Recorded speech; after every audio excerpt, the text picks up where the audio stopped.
ሰላም ጤና ይስጥልን ውድ የቻናላችን ተከታታዮች የፕሮግራማችን ቤተሰቦች እንደምን ቆያችሁ?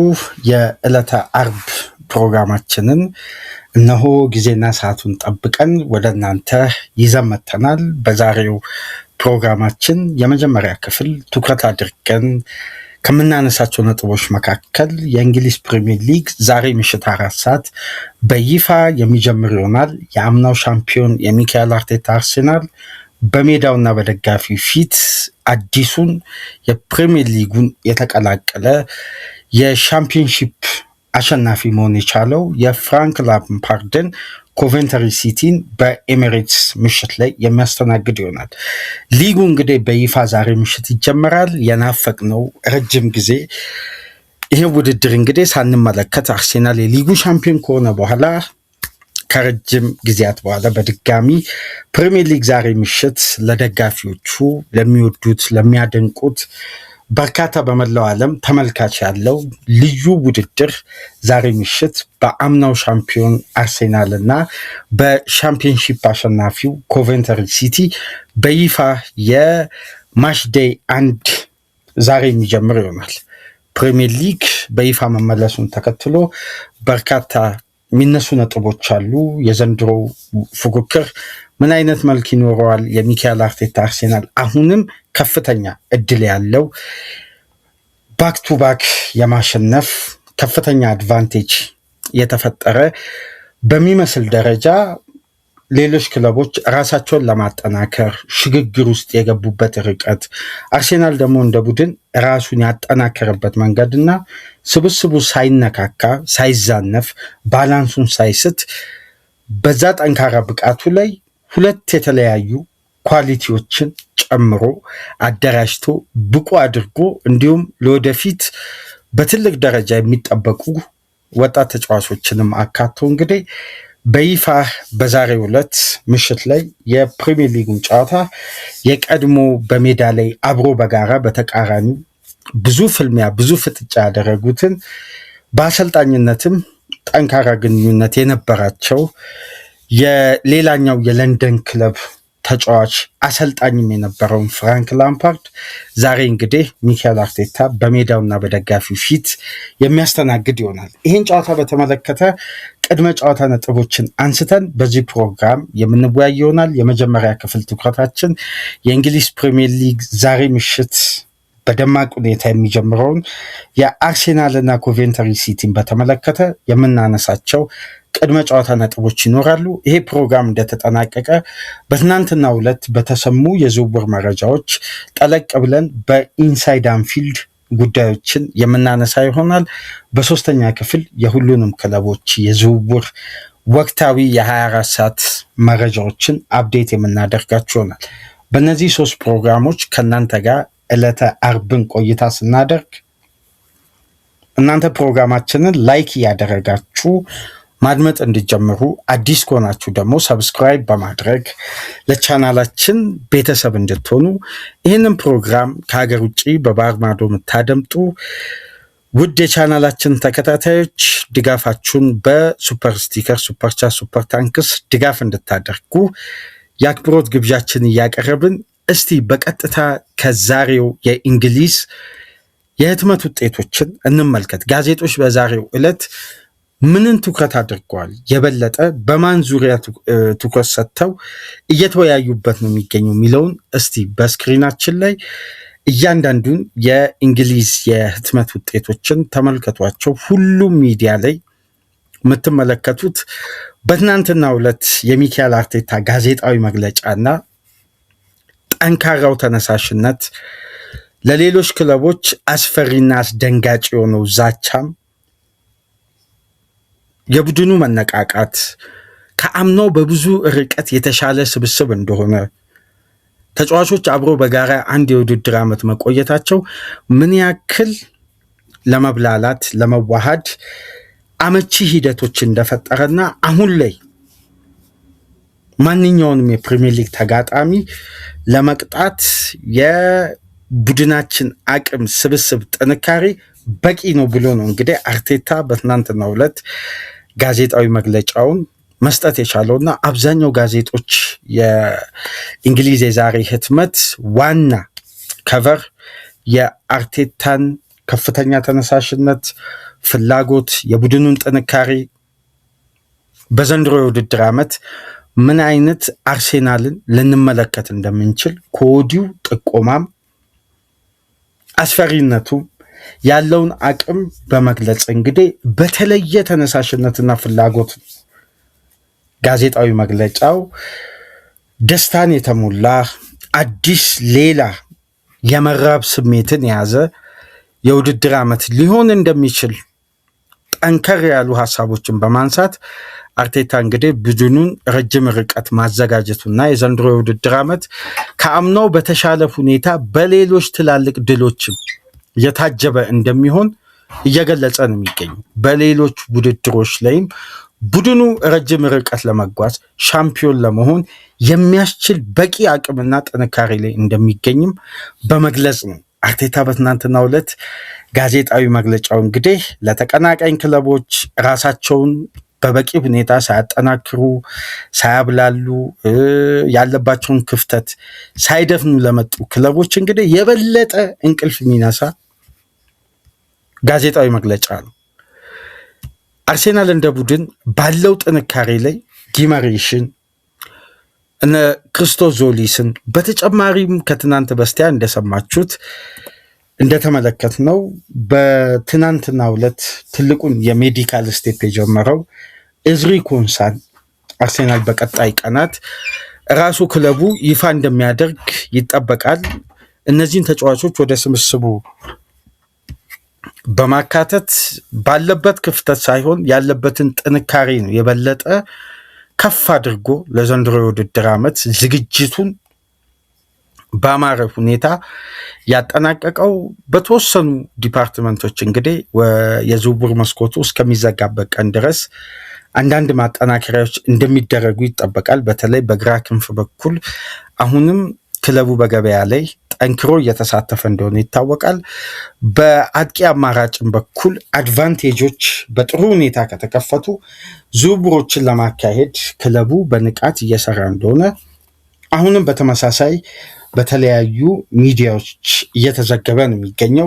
የተወሰኑ ተጫዋቾችም በስኳድ አገልግሎት ላይ ቆዩ በዚህ የዝውውር መስኮት የመጨረሻ ቀናት ለሽያጭ እንደሚበቁ ክለቡንም እንደሚለቁ አያይዞ በመግለጽ የአርቴታ የትናንትናው ፕሬስ ኮንፈረንስን በተመለከተ ሁሉንም የእንግሊዝ ሚዲያ የዛሬ ህትመቶችን የሊጉንም መጀመር ተከትሎ ትኩረት የሳበ ጠንካራ አእምሯዊ ዝግጁነት እንዳለም እንደ ቡድንም ያለው ስፕሪት ጠብቆ መቆየታቸውን የሚጠቁሙ ጉዳዮችን አንስቶን ያለፈው የተለያዩ የቡድን መረጃዎችን አርቴታ አጋርቷል። ነገር ግን እስከ መጨረሻው ሰዓት ድረስም በተመሳሳይ መጠበቅ የሚያስፈልገው የተጫዋቾች ጤንነት እንዳለና ለውሳኔም ከጋዜጣዊ መግለጫ በኋላ ክለቡ አንድ ትሬኒንግ ስለሚቀረው በቀጥታ ውሳኔ ለማስተላለፍ እንግዲህ ተጨማሪ የሕክምና ባለሙያዎች ሪፖርትና አንዷን የመጨረሻ ትሬኒንግ መመልከት ስላለብን ሂደቱን በነገው ዕለት የምናደርሳችሁ ነው የሚሆነው ነው የሚካኤል አርቴታ አስተያየት።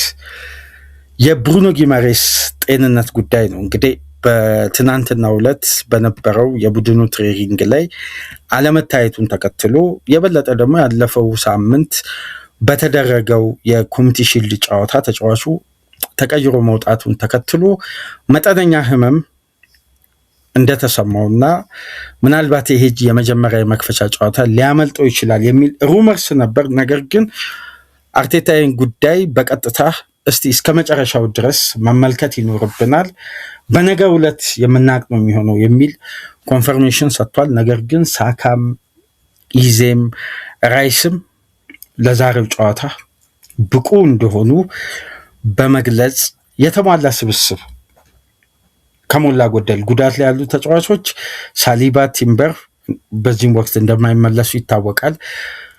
ከአለፈው ሳምንት ግን የተለየ ከባድ ተጫዋቾችን ለረጅም ጊዜ ከሜዳ የሚያርቅ አይነት ጉዳት እንዳልተመዘገበ በመግለጽ እንግዲህ ቡድኑ ከሞላ ጎደል ያለፈውን ሳምንት ስብስብ ይዞ ዛሬ ምሽት በደጋፊው ፊት በጠንካራ አቀባበል ነው ጨዋታው የሚያደርገው። ምክንያቱም ታስታውሱ እንደሆነ በአርሴናል የዋንጫውን ድል ሴሌብሬት ያደረገው ከሜዳ ውጪ ነው፣ በፓላስ ሜዳ ነው።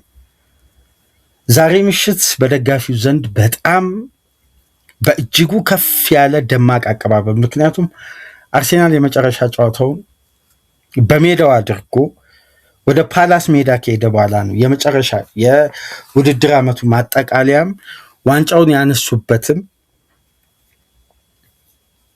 ከሜዳቸው ውጪ በተደረገ ጨዋታ ነው።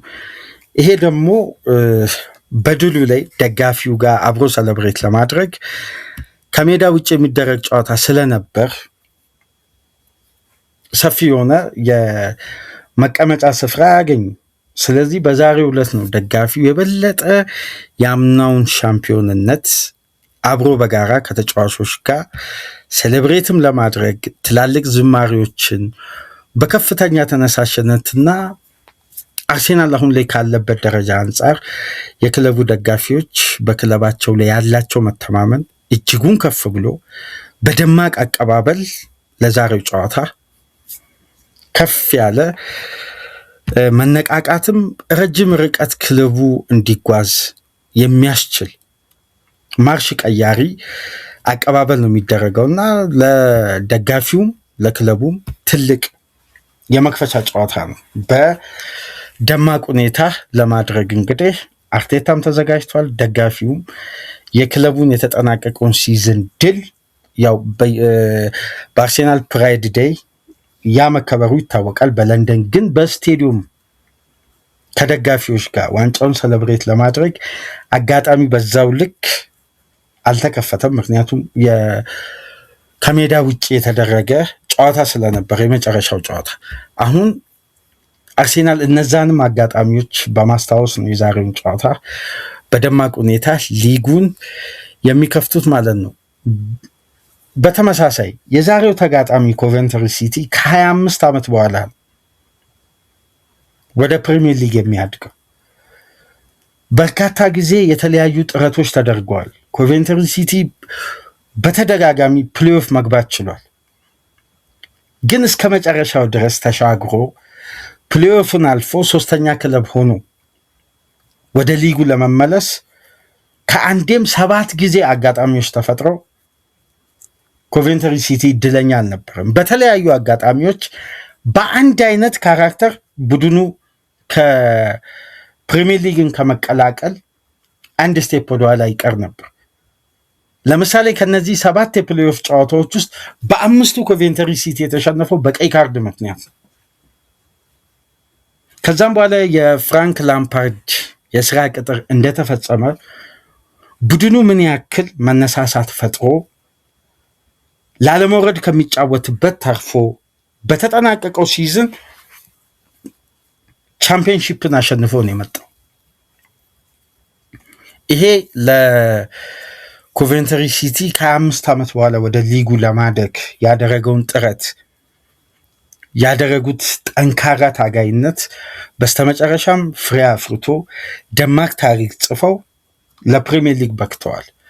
ለዚህም እንግዲህ ያበቃቸው ትልቁ አሰልጣኝ ፍራንክ ላምፓርድ እንደሆነ ይታወቃል እና ዛሬ ላይ ላምፓርድም በከባድ ሚሽን ነው ወደ ኤሚሬትስ የሚጓዘው። ሁለቱ አሰልጣኞች የተለያየ ጊዜ የመገናኘት አጋጣሚዎች ተፈጥረዋል።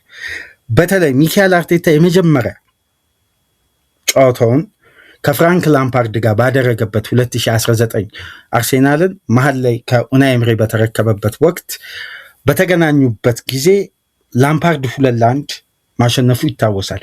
ከዛም በኋላ በተደረጉ ግን 5 ጨዋታዎች እርስ በርስ ሁለቱ አሰልጣኞች በተገናኙበት ላምፓርድ ምንም ጨዋታ ማሸነፍ አልቻለም። አርቴታ በ4ቱ ሲያሸንፍ በአንዱ አቻ መለያየት ችለዋል።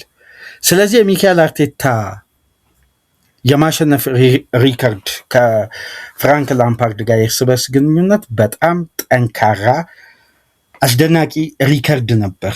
የመጀመሪያ ሲዝኑ ግማሽ ላይ ከኡናይ ኤምሪ ከተረከበ በኋላ የተመዘገበው ውጤት ትራንዚሽኑን የጀመረ የመጀመሪያ አመት ላይ ነበር በላምፓርድ ሽንፈት ያስተናገደው። ከዛም በኋላ በተከታታይ 4 ጨዋታ አሸነፈ፣ አንዱን አቻ መለያየት ችሏል።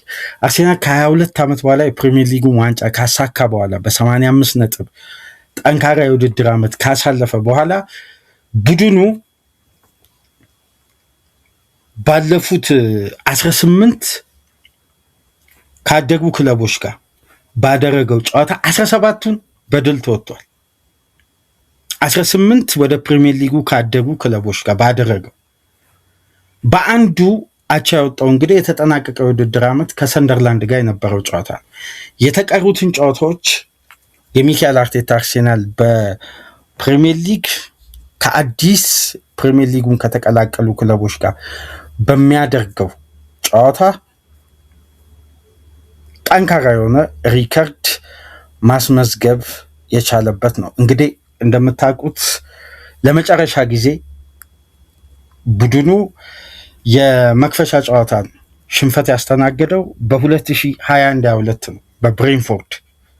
ለመጨረሻም ጊዜ ነው ከአዲስ ያደገ ቡድን አርሴናልን ማሸነፍ የቻለበት የመጀመሪያ የእርስ በርስ ግንኙነት በተደረገበት ጨዋታ በሲዝኑ መክፈቻ የቶማስ ፍራንክ ብሬንፎርድ ነበር 2021-22 ላይ ማሸነፍ የቻለው። ከዛም በኋላ ያሉትን 4 ተከታታይ የውድድር ዓመት የመክፈቻ ጨዋታዎችን በደማቅ ድል ነው የአርቴታ ቡድን ውድድሩን መጀመር የቻለው እና ይሄ ጠንካራ ሪከርድ ነው። እንደውም አንዳንድ መረጃዎች ላይ ከተመለከታችሁ በአጠቃላይ አዲስ ካደጉ ክለቦች ጋር የአርቴታ ቡድን ባደረገው 45 ጨዋታዎች ውስጥ 40ውን በድል ሲያሸንፍ 5 ጨዋታ ብቻ ነው አቻ የወጣው። ሽንፈት ሪከርድም የለም። ስለዚህ የዛሬው ጨዋታ እነዚህን ጉዳዮች ከግምት ውስጥ በማስገባት የማሸነፍ ከፍተኛ እድሉ 80% እንደውም ኦፕታ ለአርሴናል እየሰጠ ነው የሚገኘው። ከዛም በላይም ይህን ጨዋታ የማሸነፍ ከፍተኛ እድል ተሰጥቶት ነው የሊጉን የመክፈቻ የመጀመሪያ ጨዋታ አርሴናል በሜዳው ኮቨንተሪን በሚያስተናግድበት ትልቅ የማሸነፍ ግምት ተሰጥቶታል። በተመሳሳይ ይህን ጨዋታ የሚካኤል አርቴታ አርሴናል የሚያሸንፍ ከሆነ አርቴታ 150ኛውን የፕሪሚየር ሊግ ድል ነው የሚያስመዘግበው። ይሄ ደግሞ በፕሪሚየር ሊጉ ታሪክ 250 ጨዋታ ላይ ሳይደርሱ 150 ጨዋታዎችን ድል በማድረግ ከፔፕ ጋርዲዮላ፣ ከጆዜ ሞሪኖ፣ ከየርገን ክሎፕ፣ ከሴር አሌክስ ፈርጉሰን በመቀጠል በታሪክ 5ኛው አሰልጣኝ አድርገዋል። 250 ጨዋታ ሳይደርስ 150 ድል በማስመዝገብ ይሄ የአሰልጣኙን ጠንካራ የማሸነፍ ሪከርድና ለእያንዳንዱ ጨዋታ የሚሰጠውን ትኩረት የሚያሳይ ቁጥራዊ መረጃ ነው። ዛሬ እንግዲህ የእንግሊዝ ፕሪሚየር ሊግ በደማቅ ሁኔታ ምሽት የአምናውን ሻምፒዮን አርሴናልን እያስመለከተን ሊጉ በይፋ የሚጀምር ይሆናል። ለአርሴናል ደጋፊዎች ሌላኛው የስኬት ዓመት ሊሆን ይችላል ይሄ የውድድር ዓመት። በትናንትናው ዕለት በቢቢሲም በስካይ ስፖርትም በተለያዩ ሚዲያዎች የሚሰሩ ትላልቅ ጋዜጠኞች፣ በአንድ ማዕከል ውስጥ የሚሰሩ ሰራተኞች፣ ይፋዊ የጨዋታ ሪፖርተር፣ አስተላላፊዎች፣ ዘጋቢዎች ሁሉም የየራሳቸውን ግምት ሲያስቀምጡ 27 ጋዜጠኞች በቢቢሲ የራሳቸውን ግምት ሰጥተዋል። 27ቱም ከፍተኛ ድምፅ የሰጡት ከ27ቱ መካከል ለምሳሌ በአቨሬጅ 70% ድምፅ የሰጠው ለአርሴናል ነው። 30% የተቀሩትን የሰጡት ለማንቸስተር ሲቲ ነው። ሊቨርፑል፣ ቼልሲ፣ ማንቸስተር ዩናይትድን ግምት ውስጥ ያስገባ የለም። አብዛኛው ግምት ግን ወደ ለንደኑ ክለብ አርሴናል ባክ ቱ ባክ የማሸነፍ ሪከርድ ይመዘገባል ብለው ነው የገመቱት። የዘንድሮ ውድድር ከአምናው የበለጠ ለአርሴናል ተስፋውንም ብርሃኑንም ከፍ አድርጓል። ከሊጉም አልፎ በትላልቅ ውድድሮች የማሸነፍን ግምት እየተሰጠው ነው የሚገኘው። እስቲ የእናንተን ሀሳብ አስተያየት በኮሜንት መስጫ ላይ አስቀምጡልን። ይህንን ጨዋታ ተመልክተን ነገ በሚኖረን ድረ ጨዋታ ነጥቦች ላይ ተመልሰን የጨዋታውን ውጤት ይዘን የምንመጣ ነው የሚሆነው። ከዚህ ፕሮግራም በመቀጠል ኢንሳይድ ሊቨርፑልን ይዘንላችሁ እንመጣለን። ሌተስት አፕዴት በዝውውር በኩል የተሰሙ መረጃዎችን፣ የተለያዩ ጉዳዮችን ይዘንላችሁ እንመጣለን። በሶስተኛ ክፍል አርሴናልን ጨምሮ ማንቸስተር ዩናይትድ፣ ማንቸስተር ሲቲ፣ ቶትናም ምሽት ላይ እንግዲህ ሳቪኒዮን ለማስፈረም ከማንቸስተር ሲቲ ጋር መስማማቱ ተሰምቷል። 85 ሚሊዮን ፓውንድ እንደሚከፍሉ እየተዘገበ ነው። ያንንም ጉዳይ አካተም በሶስተኛ ክፍል የምንመጣ ይሆናል። እናንተ ይህንን ፕሮግራም ላይክ፣ ሼር፣ ሰብስክራይብ አድርጉ። ከሀገር ውጭ የምታደምጡ ድጋፍ አድርጉ። በሊቨርፑል መረጃ ተመልሰን እንመጣለን። ሰላም ቆዩ።